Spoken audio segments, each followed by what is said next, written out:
Good afternoon. Good afternoon, ladies and gentlemen. It is 12 noon here in the Houston, Texas area, where we are going into our fifth session of the virtual symposium celebrating Jordan Peele's work. Good afternoon. My name is Teresa Dowell-Vest. I will be your cruise director for the next hour and a half. I am the Director of Film and Television Production here at Prairie View A&M University. We are currently celebrating our homecoming here, so it's pretty festive. We got a lot of bing bangs and ding dangs going on in the background. But for the next hour and some change, we are going to talk about inclusion in media production and especially in the classroom. I'm excited to have an amazing panel of filmmakers, educators, artists, leaders, activists, and quite frankly, a panel of just boss women who are leading the way in production. And I'm just speechless, quite frankly, to have this panel together.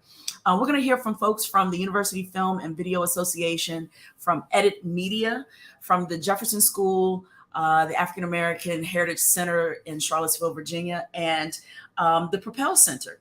And without further ado, I just want to bring up a woman who has been our fearless leader with the University Film and Video Association, Wenhwa. Ts'ao. Wenhwa is here again today. You met her yesterday during our welcome and our keynote address when we welcomed Mo Mashadi, and she was in a few more times yesterday. Hey, Wenhwa, what's up? Hey, how are you? Very good. Thank you so much again for the great opportunity to bring University Film and Video Association into the fold of this amazing symposium. I have learned a lot as a teacher and as a human being.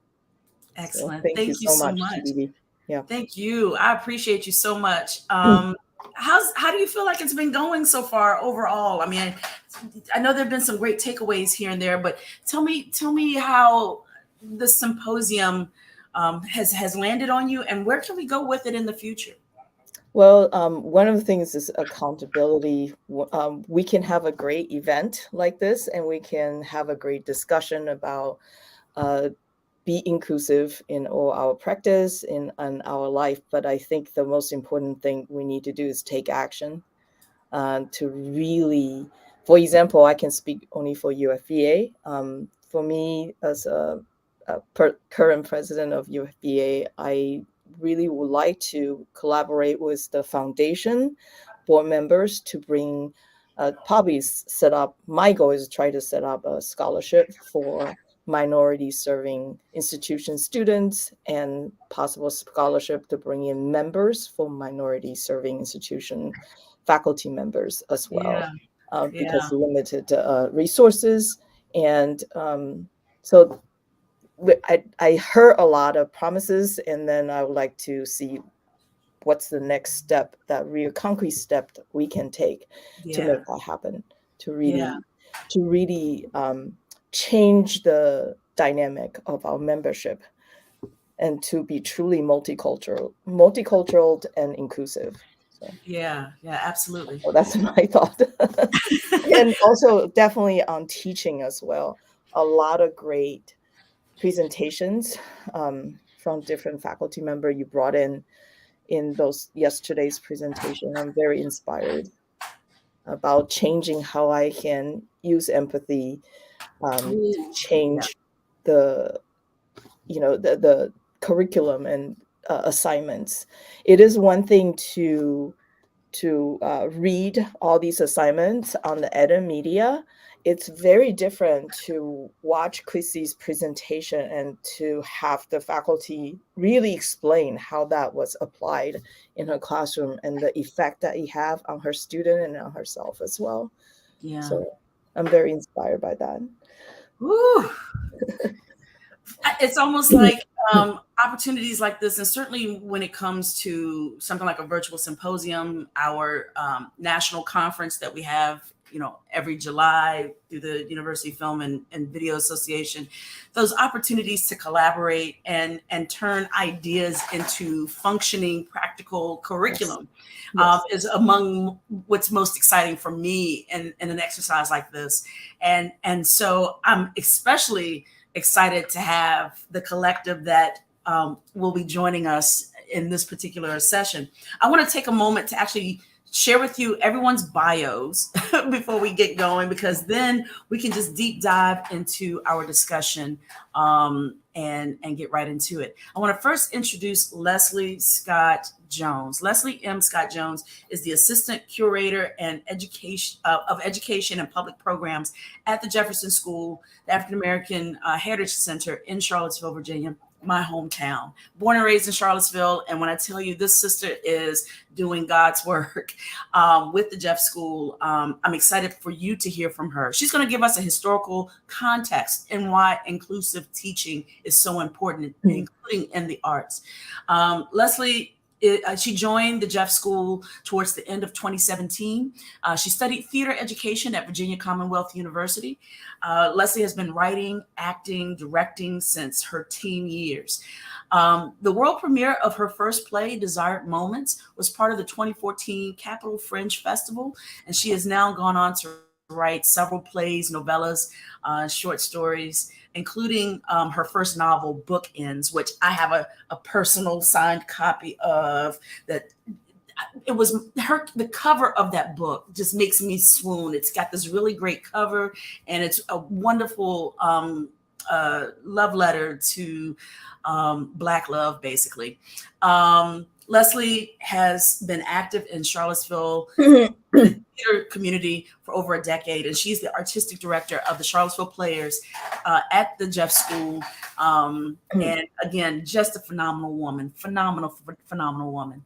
We also have on the call Dr. Miranda Banks, and now we're getting into the two dynamic women. Their cape is blowing in the wind behind them. I'm certain you'll see it, of Edit Media.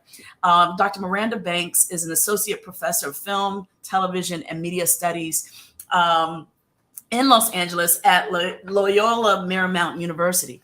She's an associate professor there. Her primary area of research is American film and television industries, with a specific focus on power dynamics in creative production. Let me tell y'all, this woman right here is the truth. She is not only doing the work, she deep dives in her research. She uses her research to determine how do we get more equitable practices in production, not only on set, but in the classroom. She's authored The Writers, A History of American Screenwriters and Their Guild, 2015, and she co-edited the collection of Production Studies, 2009, and Production Studies, the sequel, 2015. Her massively multiplayer game, Room at the Top, challenges implicit bias and collaborative labor, and illuminates tensions that arise between individuals. And just, she's a boss. She's a boss, and her partner in crime is equally as phenomenal. Now, I'm going to tell you about this woman, Jennifer Proctor, M.F.A. That's that Master's of Fine Arts, ladies and gentlemen. That's that terminal degree that is I have one of those too. When I tell you about that M.F.A, it is a lesson in perseverance and dedication, as well as in the arts. And I have to amplify it because those are years putting that degree together that you can't get back. But when you put it in action, like Jennifer Proctor has, it's just phenomenal. Her interests, she said her interests are ever changing. Yeah, but her creative work has explored handmade film practices, experimental documentaries, and appropriation, as well as forays into nonlinear and interactive storytelling and installation. Her scholarly and creative interests embrace issues of gender representation, cinematic deconstruction, and the history of experimental and narrative filmmaking. She and Dr. Banks have worked together tirelessly to bring us Edit Media, and I am going to bring all of these phenomenal women to the screen to say hello, good afternoon, and thank you so much for being here. Hey. Thank you for having us. Yes. Thank you. Can you introduce me every time? Every day.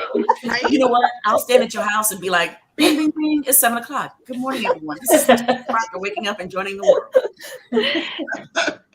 I want to say thank you all for coming today. And I want to say specifically about Jennifer. I would not be a part of the University Film and Video Association had it not been for her intervention, if you will. 2020 was a tough time for all of us in production, not only on set, but in the classroom. And we live in a time where the technology in production changes what feels like every 3 months, every 9 months.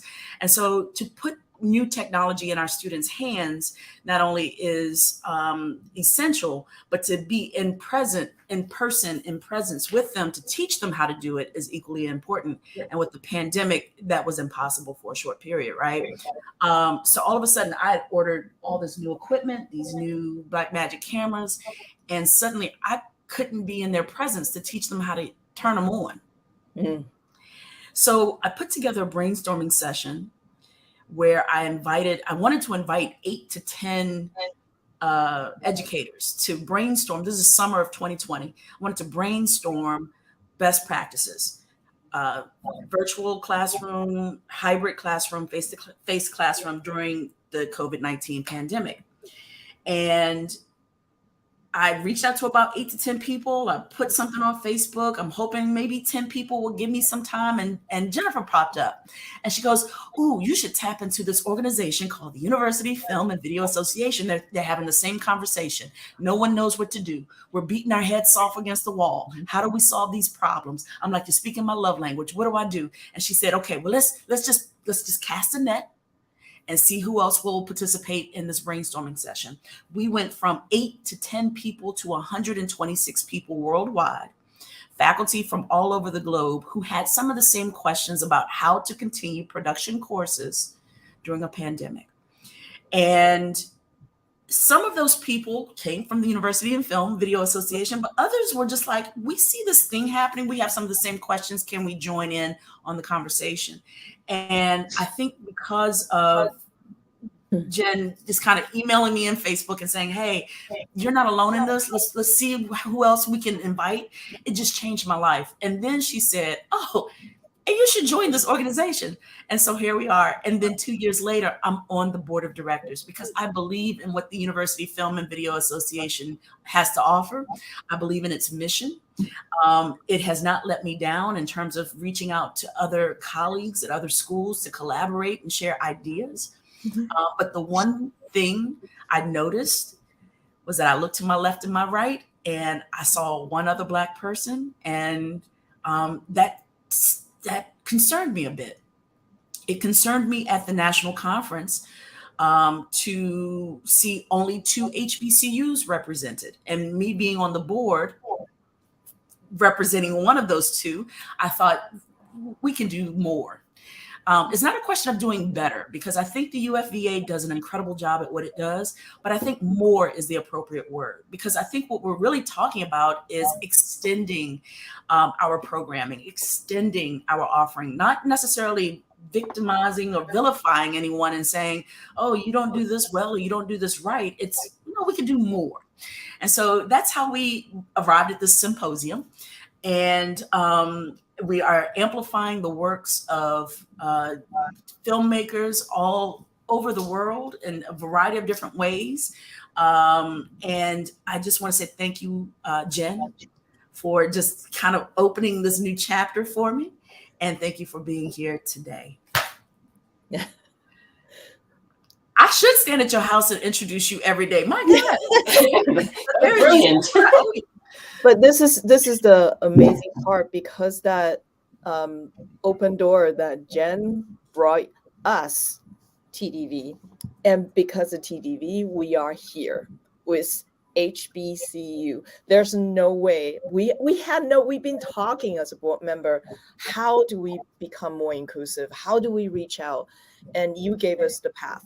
So I really appreciate the pathway. Thank you.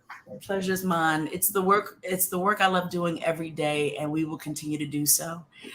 I then will let the audience know how we're going to proceed with this session today, because this could be a love fest for hours. I'm a fan of all of these women that are on the screen right now. But I first and foremost want to bring up Leslie Scott Jones. As I mentioned before, Leslie is located, she's also a homegirl from Virginia. We both cut our teeth in Charlottesville, Virginia in a variety of different ways.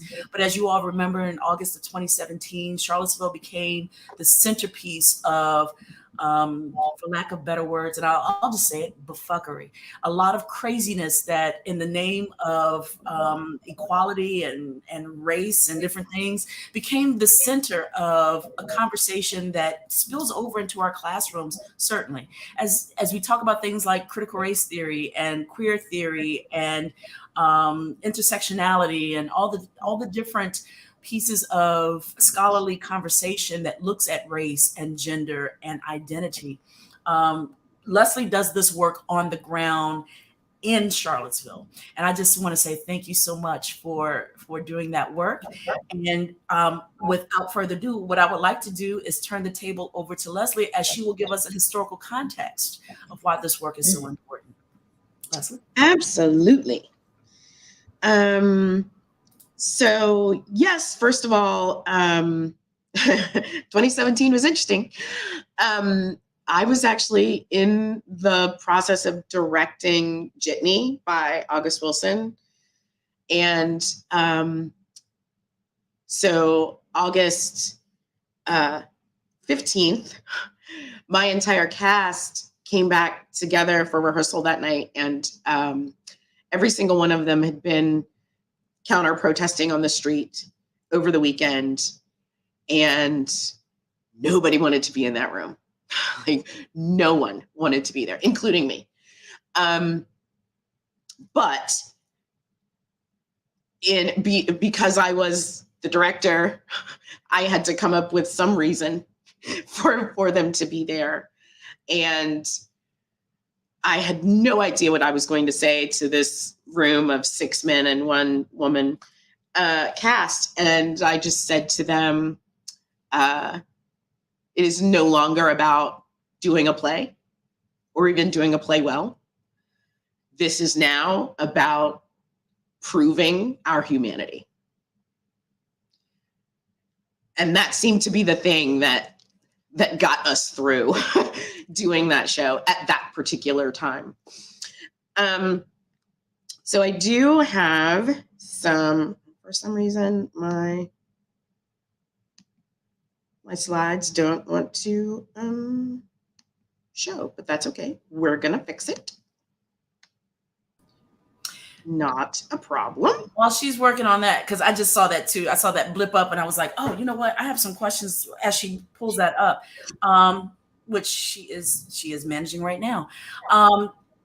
So when you saw all of the activity unfolding in Charlottesville, what were some of your thoughts as you were watching? I know I think I got a text from you, as a matter of fact.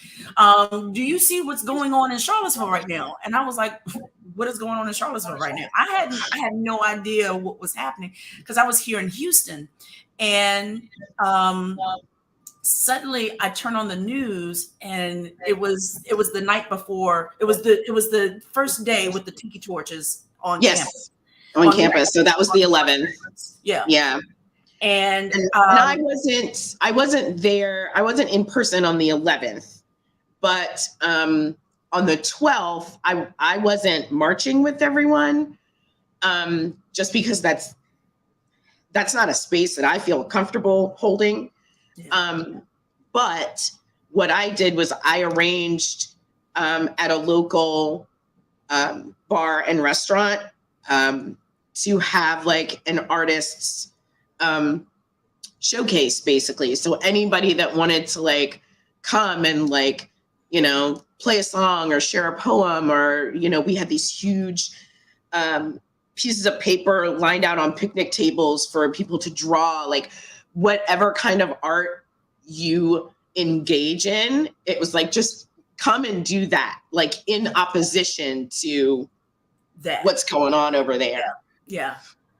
And unfortunately, at the end of that day, they started, the Nazis started like branching out into town, and people, fellow activists of mine, like came and got me, and they're like, no, they are now around hunting for people. So get in this car and we're going to an undisclosed location until we know everything is safe. And it was so smart too, because I remember Wes Bellamy, who was on the city council at the time, instructed. So here's what it looked like to me, and then we'll turn it over to your presentation. I remember looking with the riots and stuff. I'm like, I don't see any Black people. I don't see anyone I recognize. And I know they trampled my grandmother's yard. My dad had to go and fix my grandmother's front fence and everything, because her place was right down by downtown, right off of 10th and Page. Right. And he said they're everywhere. He was like, they're everywhere. Yeah. And I just kept watching the TV screen, and I'm on the phone with him. I'm like, I don't see any of us though. And he goes, everyone's at Tonsil Park. Yeah. There was at the last minute, it was a school giveaway. He put together a basketball tournament and a back to school backpack giveaway. Yep. Just to get everyone from our community away from all that. And he was like, this is not our fight. We are not going to be a part of this. We're going to be someplace around town. And it essentially saved lives. I'm certain of it. Because I'm watching the devastation, and I just remember thinking how smart it was for you and for Wes and for some other people to say, we're taking you away from this for your safety, because I know the Black community in Charlottesville would have been right in the middle of that mix, right? Oh yeah. Ready to and roll. Some of us were like, there were members of, BLM that were absolutely in the thick of it for that entire day. Like, a friend that, that we both know, David, he was literally standing right next to Heather Heyer when she was hit by the car. He's in that photo that won the Pulitzer. He's the one that's airborne with his feet, his ankles literally broken in the photo, and he's airborne after the car hit him. He's the young man you see in that photo. Okay, this is a whole different discussion. Yeah. Because it kind of goes into what I'm here to talk about, but yes. Go for it. And I just want everybody to know that, like, this is working in this place is the joy of my life. So I'm just going to give you a little history. And the reason I'm giving you this history from this perspective of Charlottesville, is that because Virginia was one of the first colonies that were given land grants by the King of England. And because there are so many presidents, former presidents of the United States, that live in Virginia and had plantations, this was sort of the proving ground of how communities operated.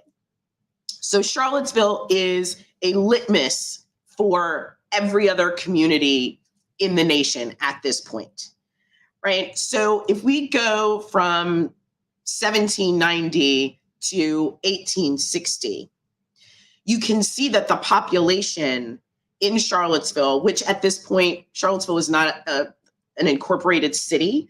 So we are speaking about Albemarle County. And you can tell by how the population changed what was actually occurring between 1790 and 1860. In 1860, Albemarle County was 53.3% Black. It was a chocolate city. Day of Emancipation in 1865, it was a chocolate city. It also had a population of 600 free Black men and women who were mostly artisans, seamstresses, tailors, carpenters, people like that. that were free and living within what would be the city limits of Charlottesville. But when we talk about Albemarle County, we have to look at what was going on during that time, right? So the average plantation was 417 acres, right? Most of the land grants that were given from the King of England to white settlers were given in the thousands. I think one of the largest ones was 17,000 acres. Well, nobody's going to have enough people in their family to work 17,000 acres, right? So you understand why enslaved labor was needed. But the average cost of this land was in 1860 about $9,000. But that translates to almost $300,000 in today's money, right? From 13,000, almost 14,000 people enslaved. So that makes Albemarle the fourth richest county in the country at that point.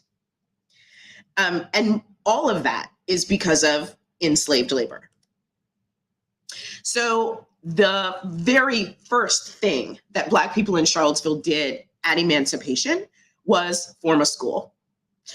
It was called the Jefferson Graded School. In 1865, it was opened by Isabella Gibbons, who you see in this picture. She is the only woman on the back row, and she's holding her diploma. This is the graduating class of Jefferson School in 1872. Isabella Gibbons was enslaved at the University of Virginia, and so was her husband, William. She would go on to be the first principal of the Jefferson School. So the very first school was started literally in a building that had been a Confederate hospital during the war. It then moved to the basement of a church. And then in 1894, there was an actual 4-on-4 constructed schoolhouse that is on the same property that the building we are in today is on. But the people of Charlottesville kept asking for a high school because the original school only went to 8th grade. So if you were Black in Charlottesville, you would go through to 8th grade, and then your parents would have to pay to send you out of town to finish high school. And the Black community spent years hounding the city to build them a high school. And finally they did in 1926. And that is the building that the Heritage Center is occupying right now. So just to give you a little snapshot, right? 1787, Jefferson writes his notes on Virginia. And in that piece of paper, he basically says that he believes that Africans are inferior to white people, right? 1860, Albemarle is the 4th richest county in the country because of the nearly 14,000 enslaved people creating that wealth. All right. The very first thing that happens after emancipation is the start of a school, right? So in 1926, we get the building that we are housed in today. In 38, they put in an addition. And in 58 and 59, they did another addition onto the building because that was during massive resistance and because they did not want to integrate schools in Charlottesville, they just added on to the Black high school. Once in 58 and then again in 59, they actually put on a gym at the end of the building. So this building is literally 4 acres long because of all of these additions. So I want to just go back to, if I can. Hold on. Resume slideshow. I just want you to look. If we can, hold on. If I can just, because I want to, it's interesting when people come into our gallery, because these,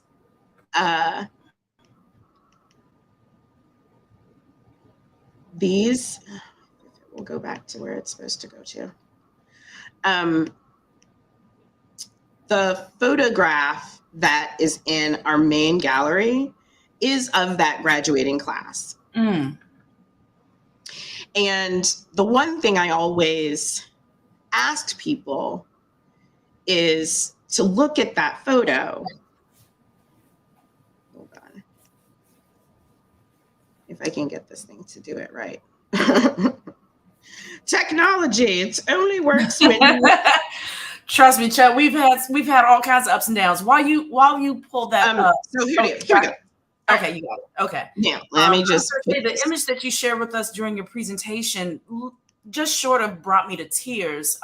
Seeing that sister back there holding that diploma, holding that degree, and then to just at the same time to know that she had been enslaved on grounds at the University of Virginia. I mean, yes. How do you balance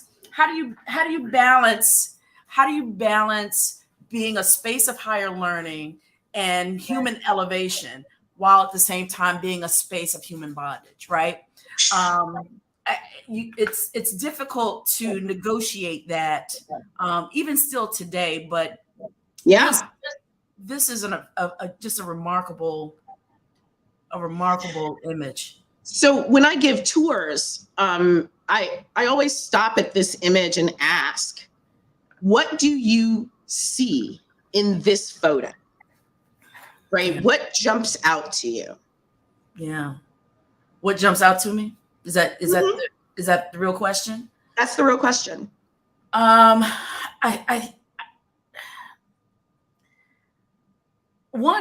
jumps out to me is so the people in the back, they are also students, or are they instructors? They are all students. So the Jefferson School was begun as a state normal school, which means it taught teachers, right? There we go. That's how it started. Yeah. So almost that entire back row were students that would go on to get their licensure to teach and would come back to Jefferson to teach. Yeah. And almost all of them got their licensure at Hampton because that was the only place that they could get licensure at that point. Yeah, Hampton University, which is also an HBCU. Right. It's learning by the sea. It's the gym by the sea is what they call it now. Yep. But Hampton Institute at the time would definitely have been, and many of my family members went to Hampton. I know many of your people went to Hampton and Virginia State, Virginia Union as well. Yeah.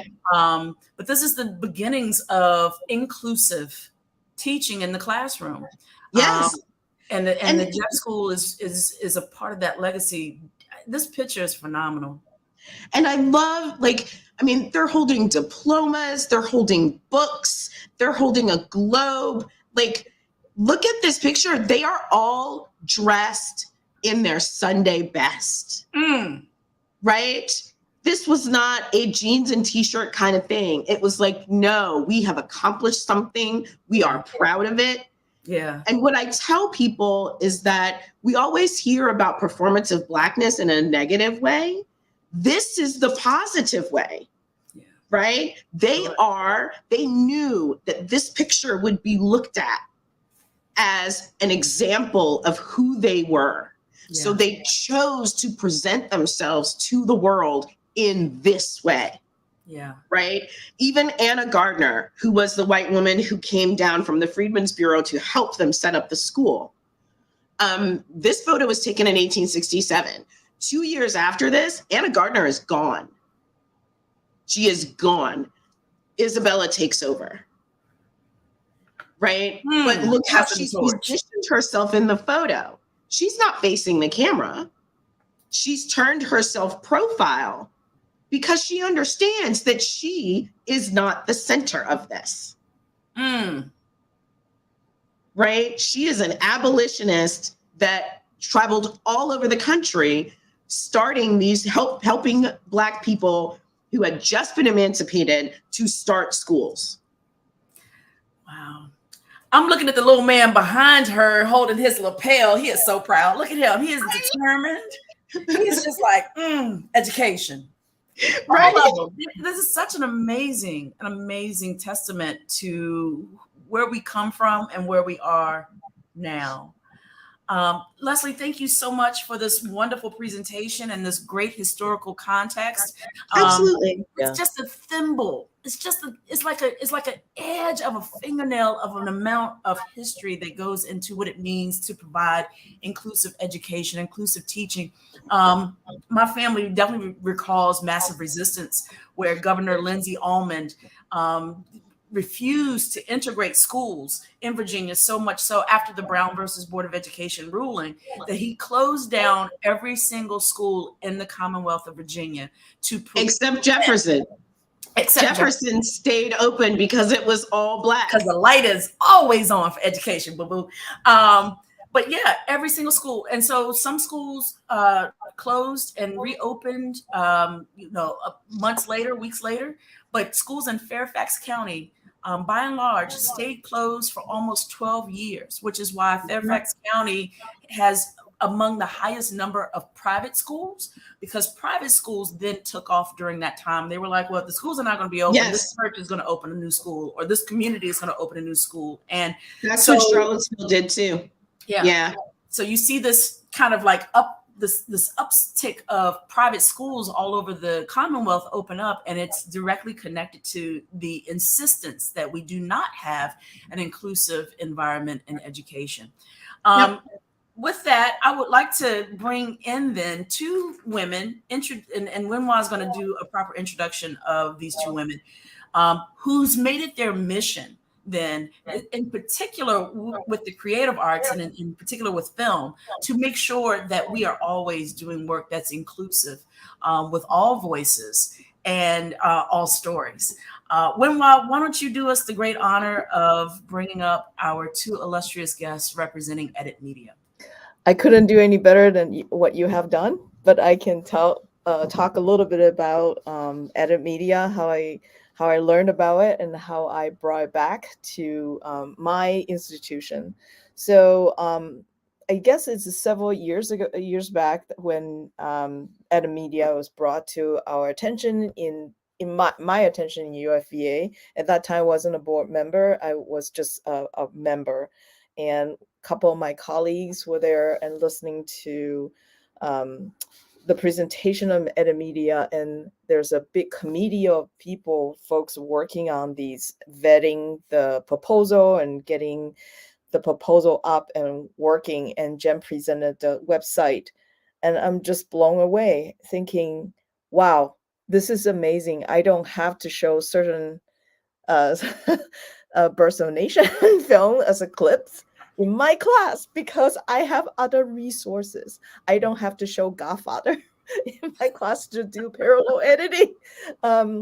So I was so grateful as a person of color and have witnessed all these inequality in the clip, in the teaching material in the classroom, and having seen, even when I was in graduate school, I have seen African-American students walk out of the classroom when the professor showed that film. And the argument was, it's historical, it's a classic, you have to learn this because this is a film history class. So having these innovative brain trust to work on the integrity of this collective website, I'm just very grateful. I'm very grateful for somebody who spearheaded, Miranda and Jen spearheaded in creating this website and continuously to maintain the integrity of the website and the quality of the work. So I think that's the best introduction. Both of you are kind of my mentor you know, kind of as a guiding light in my teaching career, since I have known Media. Whenever I thought, okay, how can I change this clip? I'll go search Media. That's how I introduce Media. So now you can take it away. Thank you so much, Wenhwa. These are such generous introductions, and I'm so moved to hear them and to hear about the impact that this initiative has had. So I really appreciate that, and I'm going to launch the slides here.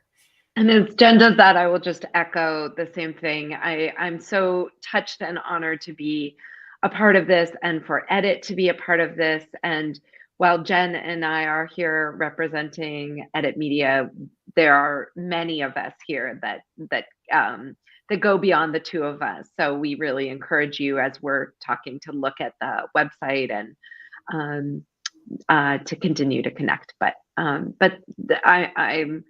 want these. I'm gonna cherish these introductions. What a way to start a weekend. And I also want to thank Leslie. That was an incredible presentation. Thank you so much. Thank you, TD. Thank you, UFVA, Prairie View A&M, for putting on this incredible symposium and for asking us to be a part of it. There's just so much here, and it just speaks to how much more we need to be having these conversations. So Miranda and I are just going to spend a little time kind of talking about Edit Media, what we do, what resources we offer, and extend an invitation to others to join the initiative. And Edit Media, of course, stands for Equity, Diversity, and Inclusion in Teaching Media. And as Miranda mentioned, although we kind of describe ourselves as directors, we're really more the facilitators or instigators of a variety of different events and resources that extend much beyond us. So I'm sometimes uncomfortable sort of being kind of a figurehead when really we're a collective of faculty, and that this initiative would not exist without all the incredible work from so many different people across the country and across the world who have contributed to making this what it is. So we're trying to stay on theme a little bit in this presentation. So we're going to kind of talk about some of the monsters or the ghosts that sometimes haunt us in the classroom as we're attempting to be inclusive, and the ghosts of education's past that remain present in the classroom. So that's part of our entry into the conversation today. And so I'll just spend a couple moments talking about the horror that sparked Edit Media, that is sort of our origin story.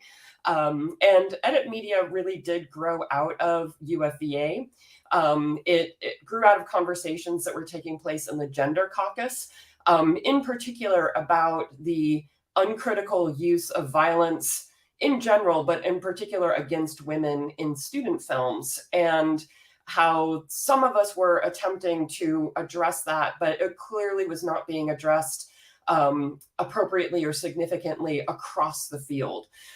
So there were some conversations about writing a manifesto about how we need to be addressing these things in film schools. And we kind of stepped back the idea of a manifesto as we recognized that really the audience that we needed to reach to emphasize a more inclusive approach to teaching was those who might be a little bit resistant to manifesto language. So we instead started thinking about producing an initiative, a set of best practices that could apply across film schools. And that's what sparked the initiation of some of our best practice resources. Edit Media officially launched in 2017, right after the election of Donald Trump, right as the Me Too movement was really getting underway, shortly before the murder of George Floyd and Breonna Taylor and so much other brutality against people of color by the police. And so there's been an urgency, I think, in terms of thinking about how those kinds of issues can be addressed in the classroom. But also, we feel that there's a unique responsibility within film programs and media programs to think through inclusion in a critical way, because we are storytellers, right? We are dealing very intentionally with representation, with characters, with telling our histories through media. So there are specific ways in which we need to be thinking about how we go about telling the stories that we do, and specifically about how we encourage our students to be ethically and responsibly thinking through the kinds of stories that they tell through film. So and that's collaborative work as well. I mean, this is, you know, unlike many other disciplines where a lot of the student work is one-on-one, our work so often includes partnering and to make sure that those spaces also really represent and allow the students to do their best work together. So, sorry. No, absolutely. And we also very much recognize the incredible imbalances within the industry in terms of representation across, you know, the entire intersectional identity spectrum. And so part of what we're attempting to do is push the industry in a new, more inclusive and equitable direction by starting with a focus on our film schools. So Edit Media has produced a number of resources. We are kind of a scrappy collective of faculty. We're not a formal organization. We don't have a budget. So a lot of the work we do is just driven by faculty who have a passion about something that they want to do. But we do have a number of resources to offer. And we take a very broad approach to thinking through inclusion. So we try to, in everything that we develop, consider anti-racist pedagogy, trauma-informed pedagogy, queer crit pedagogy, pedagogy of care. We're thinking about our students as whole human beings who may have basic needs, who have family responsibilities. We're thinking about students who have experience in the military. They're veterans. They're non-traditional students. They're first-generation students. So it's a complex process of creating inclusion and equity within the classroom, and also recognizing that sometimes a teaching approach that may make one student feel included may make another student feel excluded. And so there's a negotiation that happens there. And I think that Miranda and I also very cognizant of our positionality as cisgender, heterosexual white women who are often leading, kind of presentations or trying to, instigate more resources for this organization. And it's our goal to try to use that position and leverage our privilege in order to amplify other voices, to give spaces for other people to be able to share their needs and come to us as a means of supporting efforts that they might want to create. So again, like, even though we're often kind of the ones, kind of talking about what Edit Media does, the actual work that results in the resources that we produce is happening by a huge range of faculty that often doesn't include us. And that includes a resource that we'll talk about in a couple moments that Wenhwa was a part of. So our website includes a number of different resources that we have available.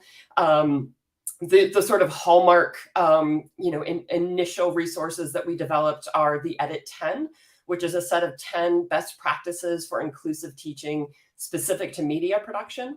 And that was generated through a wide literature review of inclusive pedagogy, focus groups that we conducted around the country with faculty and students, surveys that we conducted with students and faculty around the country. And we consider that very much a living document. Again, this was created in 2017 before we went through a really radical shift in this country. And so there's probably ways in which that document can continue to be updated. And so we think of it as a living document. We have the Student 7, which is a document that can be shared with students to encourage them to think about their own education in an inclusive and equitable way and think about their role as students in producing that kind of an educational environment. We have the Edit 5, which also grew out of these focus groups and surveys that offers advice from faculty to administrators on how to create programs on an administrative level that support diverse faculty in an inclusive and equitable way. And then, as Wenhwa mentioned, we have a database on our website that we're constantly adding content to that provides teaching resources. So it might be film clips that help to exemplify a certain kind of film technique, but feature makers and casts that are diverse in a variety of different ways, assignments that can be used, syllabi that can be used. And then we have a regular blog that shares sort of bite-sized pieces of information and approaches that you might be able to use in the classroom.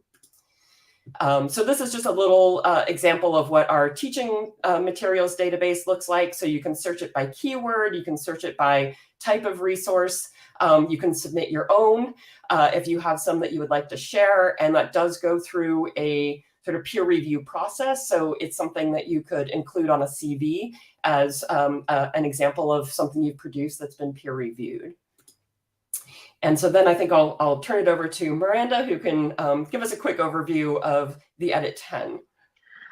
So when we created the Edit 10, as Jen mentioned, this was based off of an enormous amount of research with students and faculty about what was working or not working in classrooms.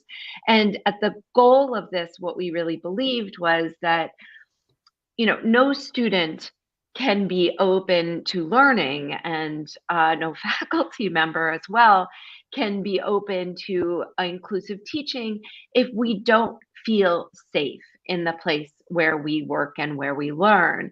And we don't mean comfortable and sitting with our feet up and pampered with cookies all around us, but really being more in a safe place to be challenged, and that the work that we do in the classroom is challenging, but that we all need to start in a space where we feel safe. And this became abundantly clear in all sorts of ways to faculty and students who may not have been aware of these issues during COVID as well, because it really highlighted inequities and highlighted that certain students or faculty were facing enormous challenges in their ability to stay focused on the work of teaching and learning, while others were kind of safely, if somewhat difficult places to be. But really what we wanted to do was create for faculty a resource guide that could both kind of raise the floor for people who were new to thinking about issues of equity and inclusion, but also challenge those who were closer to the ceiling to keep pushing and progressing things forward. So the idea of these best practices was to allow each faculty member to teach to their own expertise, to encourage autonomy in the classroom, but to really foster students' creativity. And it wasn't about providing solutions, but rather about providing frameworks for teaching in a way that addressed the needs of diverse and ever evolving student body that was unique to whatever institution a faculty member was at. So the practices that we provided within the Edit 10 are holistic, they are independent, but also at the same time, one practice doesn't exist as an answer in and of itself. It's part of a longer and larger conversation about different practices. So we encourage you to go to the website editmedia.org and take a look at these, but they include things like screening widely, showing a diversity of things in the classroom, cultivating your crew, blending theory and practice, working on concept before thinking about craft. So we won't go through them all, but we really encourage you to take a look at them. One of the most recent resources that we've created was a partnership, as Jen mentioned. Wenhwa, who's here, was an incredible partner and co-collaborator in the building of an incredible document on intimacy coordination in the media classroom. So thinking about what it is when we're doing student productions, how to make safety on set something that is taught. And it's not just about cameras and lighting equipment, but also really about how to work with actors, how to teach directors about safety during scenes of intimacy on sets. And that work was an incredible and really generative collaboration between Melanie De La Rosa, who brought the project to us, and Wenhwa and her colleague Susan Kearns kind of came to us at Edit Media, and we together with Andrew Gay and Christopher Lucas built this. Again, another living document that really introduces intimate coordination, not just kind of in production, but specifically to the classroom. And again, there's a lot of amazing resources that are available to people working in the industry. But we are really thinking about classroom opportunities and classrooms that are highly resourced, as well as classrooms that are barely resourced, and how to kind of scale to your the opportunities available to you. So that document is jump in super quick too. Like one of the key principles of this guide is the notion of consent. And so that this guide, although it's focused on intimacy coordination, can also serve as a launching point for thinking about the role of consent in classrooms in general, and boundaries, and how to, ensure that students, when they're collaborating, are doing so in a way that respects their individual boundaries, whether it's in making a film or just, doing sort of general group work. So that's another sort of core principle that we're thinking about, is just how consent is part of how we think about safety on set. Some of the other, we wanted to point you to one of the other resources that's just came out about a month and a half ago. So about a year and a half ago, Jen and I were running a series of workshops for faculty who wanted to make a commitment to doing anti-racist and inclusive work in their classroom, and in building a kind of community of practice. We started doing a number of events, and one of those events that was really well attended, had hundreds of people join, was a talk that we gave called Anti-Racist Pedagogy in 2021. And after that event, the members of the Journal of Cinema and Media Studies, which is part of the SCMS, the Society for Cinema and Media Studies, it's their main journal, asked us to build a document as a kind of teaching dossier for them, using the speakers that we had during this panel to give advice and to talk about what they did, and have it be a document that could live longer. So we actually were able to publish that. It lives online at JCMS, and it's called Anti-Racist Strategies for Inclusive Film and Media Education.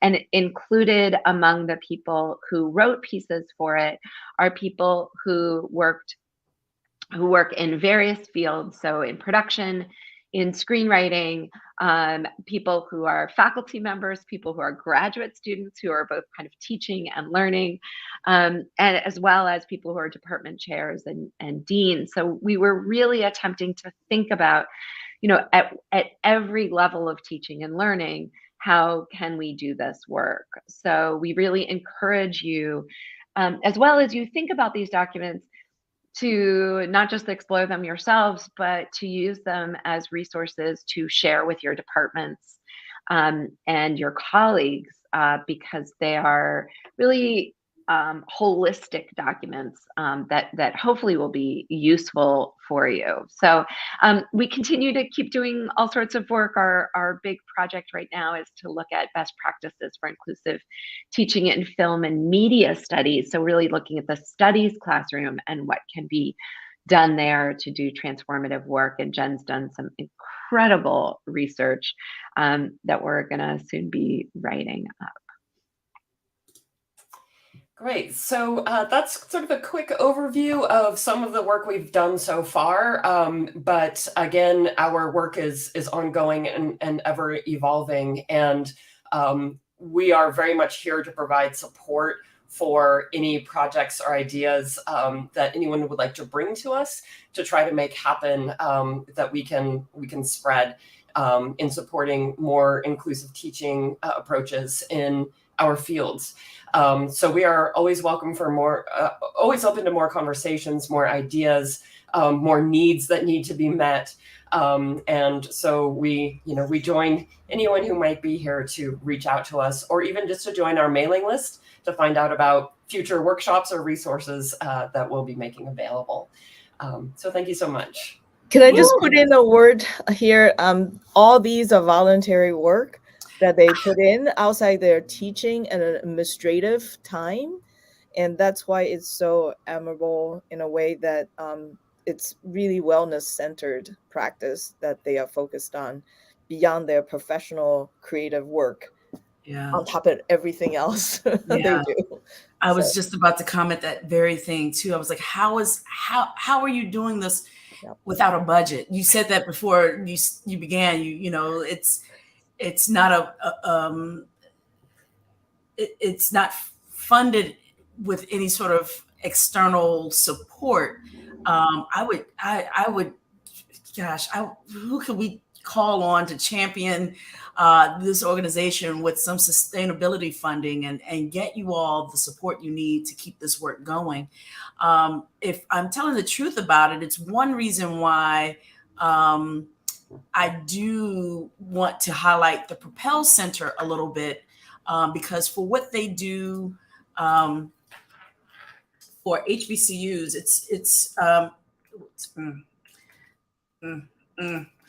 all of a sudden my brain shut down. I was going to go to the website, but the Propel Center is an offshoot of the Ed Farm, which is based in Alabama. The Ed Farm is an incubator type organization where, just like with Edit Media, they have identified some of the blind spots in education, especially in higher education. Well, Ed Farm works primarily with K through 12, and they've moved now into higher education, which is where they've created the Propel Center.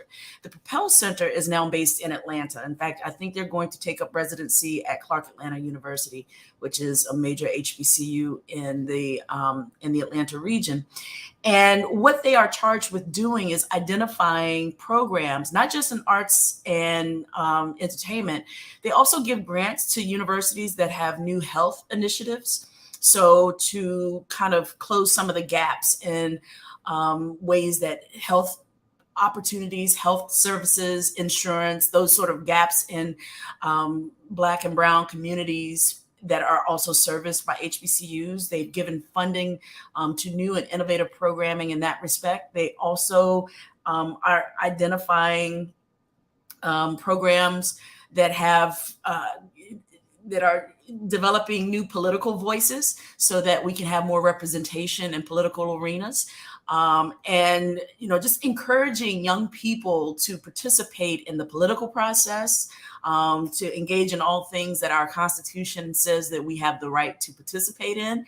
And they are giving funding to that.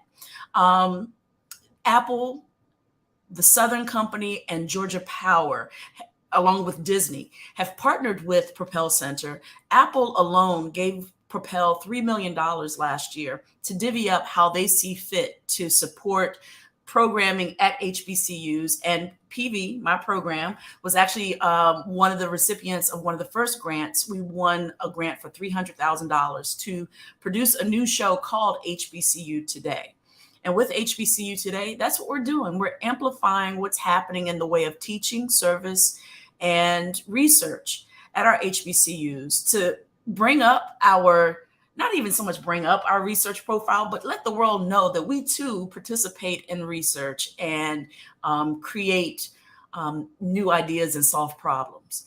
And what Edit Media is doing very specifically in the arts arena, first of all, needs that type of support.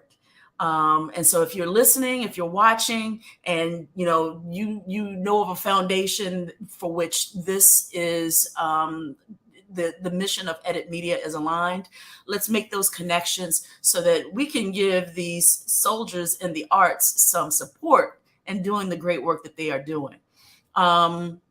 Now we're just going to add this to all of the grants that we apply for in the future. But, I will just say, part of us doing all of the projects that we're doing is to make sure that when we're applying for these kinds of grants, that we have the data behind it to show impact, and, that we're aware that it matters for us to show that we're really doing something and that it's impactful and meaningful and useful before we apply for something that's going to, potentially, grow the organization. So it helps us to know who's using our resources, who's, finding them useful, because it then allows us to know, our impact and help that grow.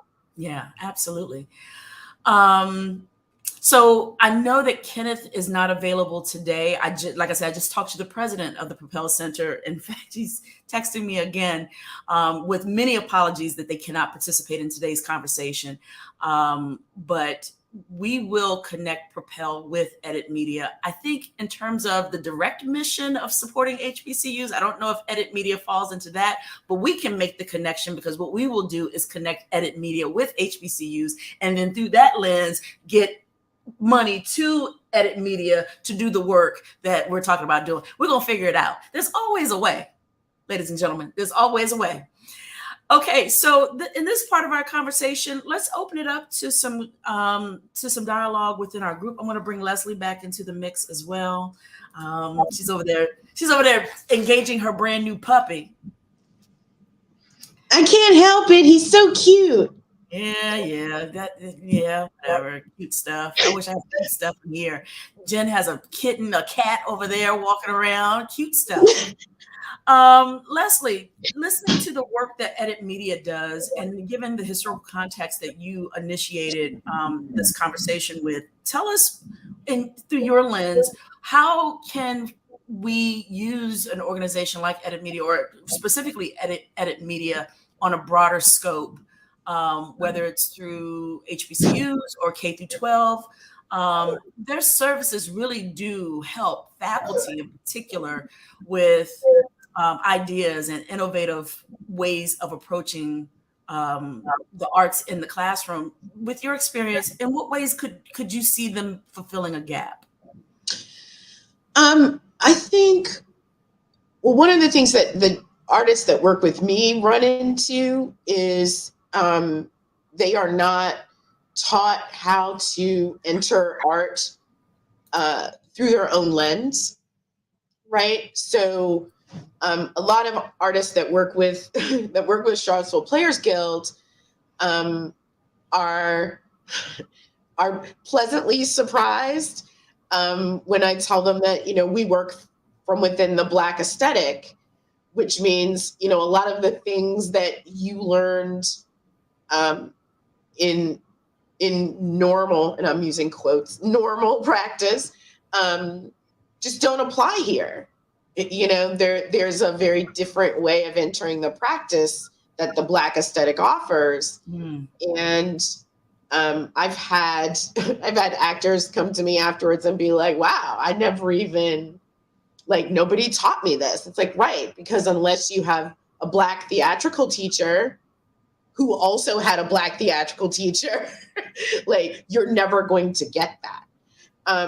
So I think the best way to make impact is through curriculum building, right? Whether it's at an HBCU or a PWI or a high school or whatever, just making people aware that there is more than one way to enter practice. Yeah. And that all of those roads are valid. And that, you know, I mean, what my high school theater teacher served me well. It really did for the first, like, you know, 20 some years. But I needed something else to get me to the next stage. And, you know, if I hadn't met mentors like Dr. Tanya Pettiford-Waits, you know, I wouldn't have clued into that. Sure.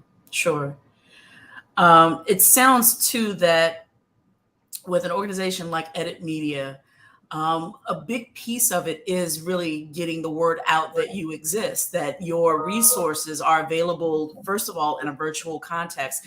I spent some time looking at your website, and it's an embarrassment of riches, quite frankly. I'm going to share it on the screen here in just a second. Let me, there we go. All the ways that, and you expressed this in your presentation, but all the ways that Edit Media can help you immediately can be realized in this tab here, the teaching materials. This tab in particular, and if there was a donate tab somewhere on here, that would be, I mean, you know, very smart. A QR code at the very least that says, hey, if you love the syllabus, or, you know, because this is still somebody's intellectual property, right? You know, when you think about, I think about Chrissy's presentation this morning on the Twilight Zone, and I know she said that work is here on the site too. She should benefit in some way. Edit Media should benefit in some way by having to take some of the heavy lifting out of our hands. I know in a way you're making this work available because it does assist in extending, what is the phrase? Extending empathy in our pedagogy. But at the same time, this is still someone's hard work. This is still Edit Media's hard work to make available. So first of all, I'd say that. Don't give this stuff totally away for free, because it does change everything. It will change it. It will change an entire program, quite frankly, if they're doing this work. Can I just say something to Leslie's comment that I think was just very meaningful? Is the idea that a lot of students are passionate about film and television and media making and social media, and they come to a university or college and, are excited to learn. And, oftentimes in that classroom, what they are introduced to as the canon is wildly different than the canon that excited them about learning about media. And it's a moment of surprise. And I think that there's a really, there's an opportunity that Jen and I often talk about when we're looking, when we're speaking to faculty about really asking students themselves to articulate their canon, and the faculty member to articulate their canon, and that this is not, there might be something that's coded as the official thing that's presented, but to deeply understand that different media brought us all to this field, and that each one of those is worthy of engaging with, and invites curiosity from all of us, and that can be an opportunity for sharing between students, for them to connect on what are their favorite movies, and rather than just talk about it as favorite movies, to really think about it as a canon, Yeah. you know, and change that language from being something that only faculty or, AFI is allowed to determine of the best Ooh. movies, but rather to really think about, what's meaningful to us as upcoming makers and creators and lovers of cinema. Yeah. If I can just add to that really quick, we're still analyzing the surveys that we've done with students, but sort of anecdotally, the number one comment that comes up in the surveys when we ask students, what makes them not feel fully included in the classroom is that they don't see themselves reflected in what's shown as examples. And I think that speaks both to they don't see themselves represented as, characters or as makers, but also that, like, as Miranda and Leslie were both saying, they don't see the aesthetic, that they, or the sort of history of the aesthetic that they're coming from represented in what's shown in class. So I think there's a really tight relationship between, the canon and the aesthetics and sort of the styles and approaches that the canon has established. And just a simple feeling of like seeing oneself in the work and imagining oneself going into the industry and, seeing oneself being successful as a filmmaker, doing the work that they feel passionate about. Yeah. Yeah. The puppy knocked over your camera, Leslie? It's that puppy. I have a question regarding to, and a thought regarding to the right way to really bring the process to a multicultural classroom. Yeah. And because I can't, in the intimacy coordination work, I have learned to say, I cannot take on this job because this is not my lane. This is there's a part of culture that I do not understand. I will recommend somebody else to take on this job. So perhaps Leslie and maybe TD can also talk about when we have this really wonderful resources like Edmedia, and then there's a really great examples of classroom teaching material. How can we be more inclusive once we started, like we got a mandate from the higher up from the administrator, say, let's create this, let's redesign the foundation class, make it more inclusive. So who am I to make that proper judgment? How can we reach out for some sort of mentorship? Perhaps it would be the next level, just like in intimacy coordination. If I am asked to do a job and that's not an area I'm comfortable, I will ask for a cultural consultant to be hired on the film set. Could this be a possibility of something that Edmedia would consider to create a list of a cultural consultants, sort of kind of positioning to say, if you're creating any curriculum that is you want to check, or peer review, kind of like if this is really truly inclusive in terms of your curriculum, your work example, your assignment, maybe there could be some sort of support on vetting overall curriculum in details. That's just a thought, because we want to move towards the right direction, but I also understand my limit, so that's why I have this question. Yeah, I think having someone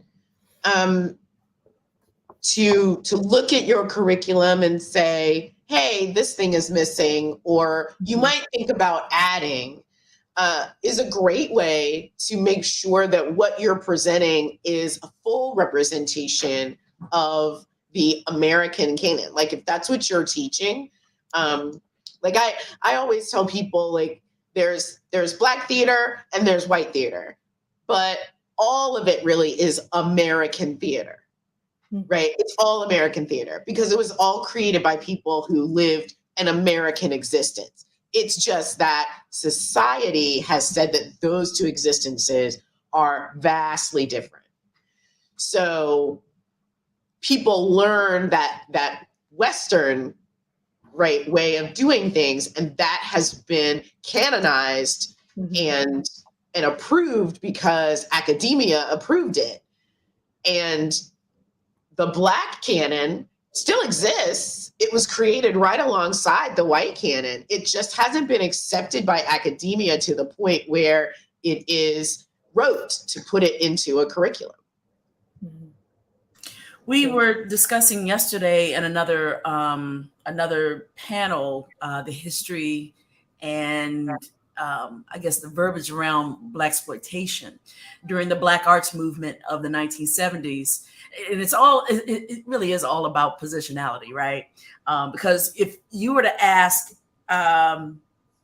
many people who work in the industry, especially white, cis, heterosexual white men, about Black films in the 70s, in particular that demographic, they'll say, "Oh, that was the era of Blaxploitation."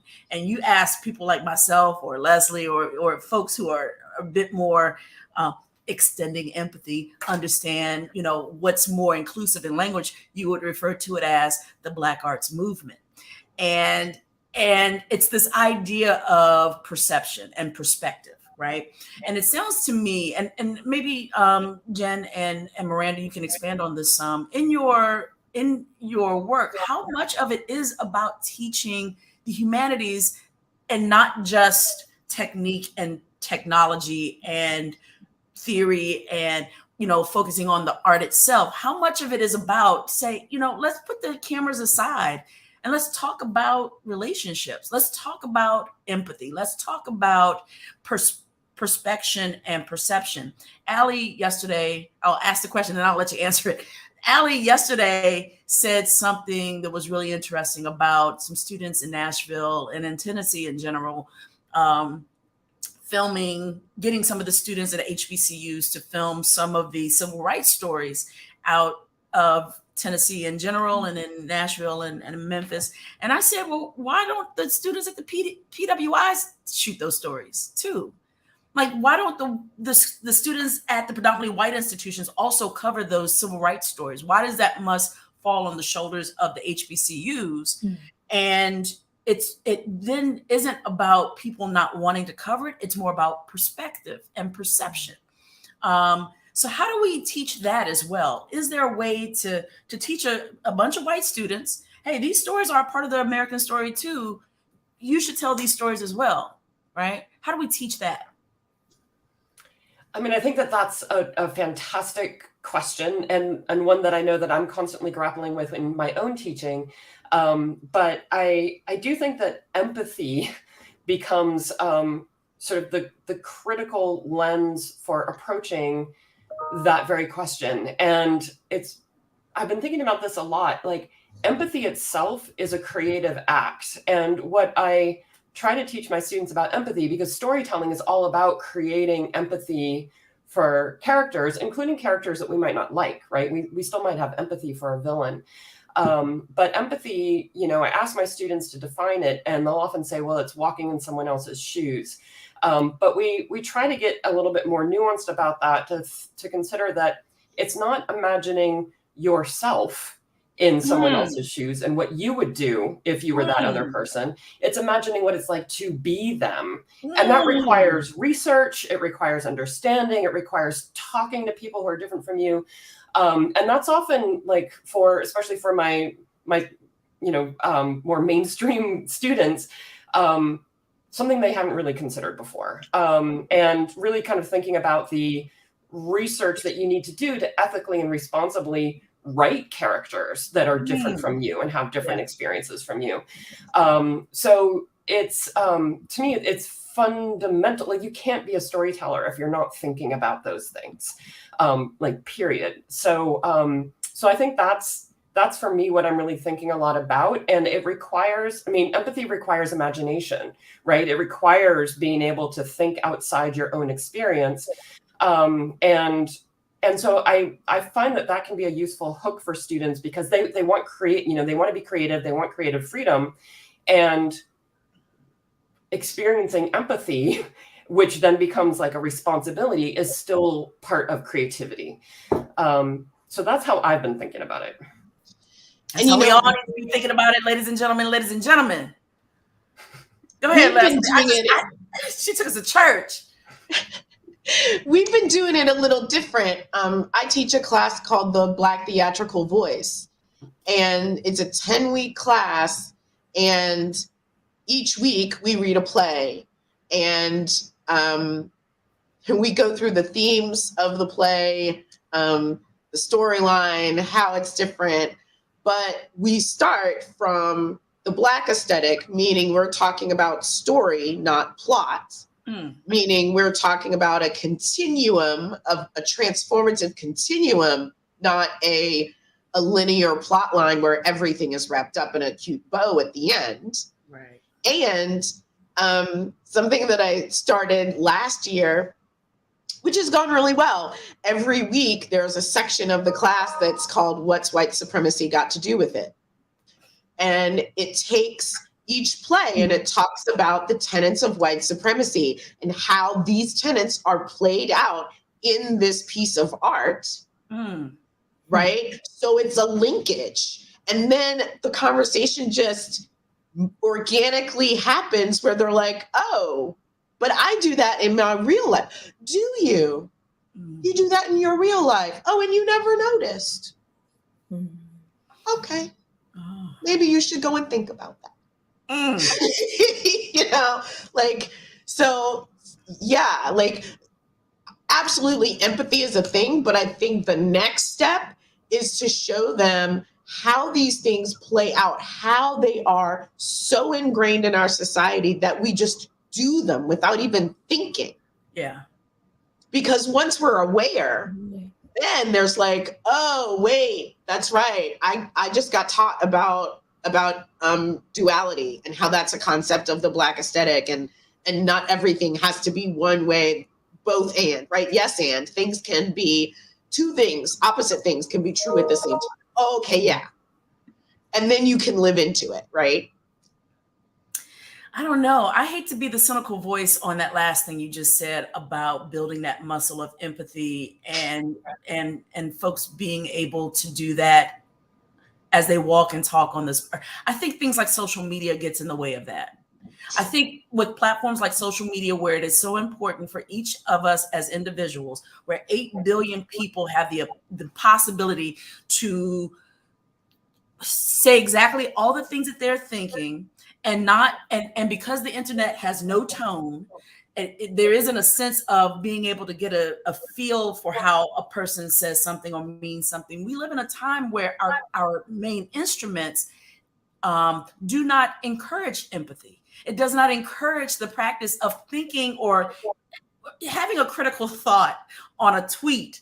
And I'll admit for myself, I have read something, I'm like, ooh, and have a knee-jerk reaction to it. And I'm like, no, I should probably research this thing. I should probably learn to make sure, you know, the time it happens the most, and it's mind-blowing that it happens, is when someone will post happy birthday to a famous person that's long passed away. We know that person has passed away, but then it will somehow turn into, oh, so-and-so just died. So-and-so just passed away. And it's like, if you did some research instead of just taking that tweet for that its sole value as it is, and learn about what was being shared, maybe you would know that person died 5 years ago. We wouldn't have this trending thing. So I know that's probably a really bad example, but my point though is that we live in a time where we will read a very short bite of something and then take off running with it without doing proper research, without being empathetic and looking at maybe that argument from someone else's perspective. I think our tools prevent that. I just went on a rant. I thought I had a question. I don't know. Someone has a comment. Ladies, thinking about Game of Thrones, not the remake now, but the show that in my mind was so dynamic and interesting, and I loved it until you just start to clock how many times women were just brutalized and not in any way, form, or fashion held up in a positive light of power. Either it was so far weak and docile and not being able to care for herself, or Cersei. which I mean, I kind of like seriously, but that's beside the point. How does something like Edit Media kind of look at a show that simply had no compassion for women whatsoever and try to counteract that in the classroom and in production? Miranda, do you want to take that one? Well, I think I mean it's complex, and also the show transformed over time. What it was at its beginning is maybe something different than what it was at the end, and its problems at various points. I mean, I didn't watch it for a long time because of that level of violence, and you know, we often think about saying, you know, we don't, as Jen started talking about the work that we do, that it you know, and the reason that Edit Media really started was around violence against women in student film productions. And yet, if that violence was represented from a different positionality, if that experience of violence put us in a different point of view, or it's not the violence itself that is necessarily the problem, but how it is a part or not a part of the story, how it is someone who is centered or decentered, or is the subject or the object of you know, what's happening. And so, you know, I'm always trying to kind of capture students where they're watching things, and really try to stay away from a kind of like this is not okay to watch, but rather to go, you know, what is it that we enjoy?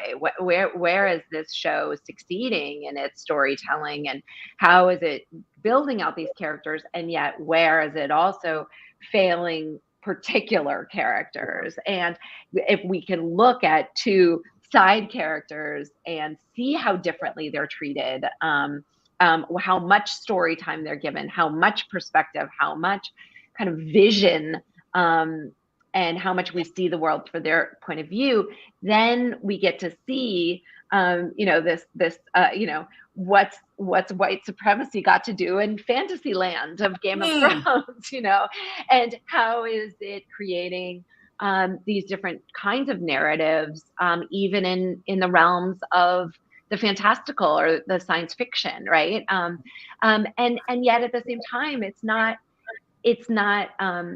I think that we all really often try to stay away from bad media, good media, but really to help students find the nuance. You know, what is this thing really inviting and creating, and, you know, where is it an opportunity? And then also, where are the parts that are problematic? Where are its challenges? You know, and, you know, if we think about, I'm a historian, I'm not a maker. And for me, you know, I teach film history, and I'm constantly talking to students about the struggles and frustrations of, you know, that film history is full of deeply complicated people, of really, really problematic individuals and films, and that rather than shying away from them, or rather than avoiding them, we need to understand that that is always going to be there, and that we need to learn this as a process of, you know, what's wrong with our idea of putting filmmakers on pedestals, or putting particular films on pedestals, or defining a canon, or, you know, what is it about these complicated films or complicated people that we are putting so much attention on, and saying they're the bad guy or they're the problematic person. And it's in part because of the power that they once had, and perhaps also the power that they're in the process of losing. Ooh. And it is only in the process of them losing power that we are willing to take a stand and suddenly say, oh, this person's bad, that, Harvey Weinstein wasn't attacked and, wasn't kind of brought up as a problematic person until his career was starting to go down, right? Sure. And so it's much easier to put him on the attack at that moment. So that's what I love about film history. That is what I love about this field is let's get into the weeds and let's not kind of make it so easy, but rather teach our students how to have those conversations and how to have those difficult, in the same way that we talk about difficult conversations in our, in our classroom or on our campuses and, in our dorm rooms, we need to have those difficult conversations in our history books and in our understanding of, who we love and the filmmakers that we love that, I love Polanski. I love Woody Allen, whoever it is. And it's like, how do we grapple with this and really helping our students grapple so that it doesn't become about avoidance, but rather an opportunity to speak to the discomforts in a comfortable space, in a space that feels safe. Yeah. Ooh, ladies and gentlemen. Unfortunately, we have to bring this conversation to an end. I don't even know what to say. I know Allie hopped on to say hello and to join us and give us greetings. And she also is a part of Edit Media. She's watching from Nashville. We mentioned her a few times earlier in the broadcast. I just want to thank you all so much for participating in today's discussion. And as Wenhwa said, let's go beyond the discussion and get to the action of all of this. I am excited. I think my wife is also watching, and she's going to hear me say I would love to participate and work with Edit Media and volunteer in any way that I can. And I hear her say, you are finishing up your dissertation. You can't add anything else to your plate. And I'm like, I'm sorry, hun. I'm just going to do it anyway because their mission is so awesome and I want to play in their sandbox. Yeah, so there's that. If any of you want to get to know any of the organizations that you've heard from a greater link today, you can certainly go to the Jeff School, the Jefferson School's website, jeffschoolheritagecenter.org. You're also invited to get to know Edit Media more definitively by going to their website, editmedia.org. Again, there's so many great resources there on their website. Certainly continue to support the University Film and Video Association by visiting our site, UFVA.org.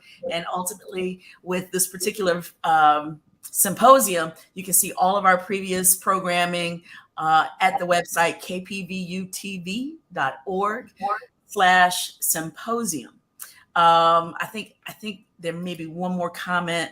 Allie said, yay. Of course, I can hear her voice. You can hear her voice as well. And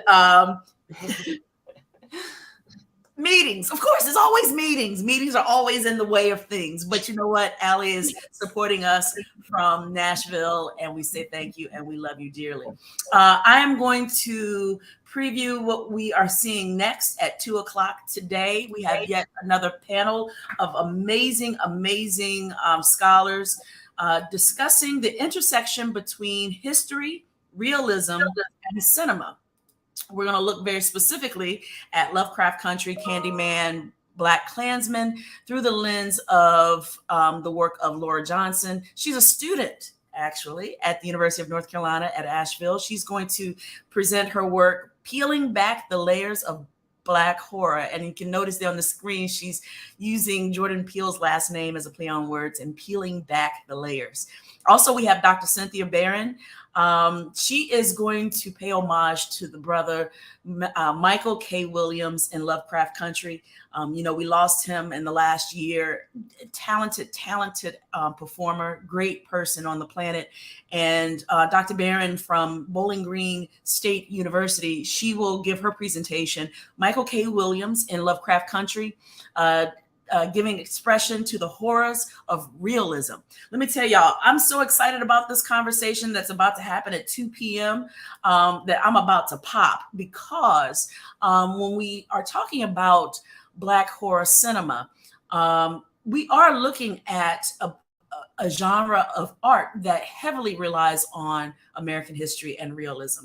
And so as an extension of the conversation you just heard from the Jeff School and Edit Media, I think if you will join us at 2:00, you will get some greater context in why movies utilize our traumatic history as a base for storytelling, why it is important, why sometimes it can also be harmful, but at the same time, it amplifies an American history that we all should know plenty and more about. I hope you all have an amazing afternoon. I hope you join us again in the next few minutes. But in the meantime, I'm going to grab something to eat and get myself a little water and be back at 2:00 with you. All right, y'all. Bye.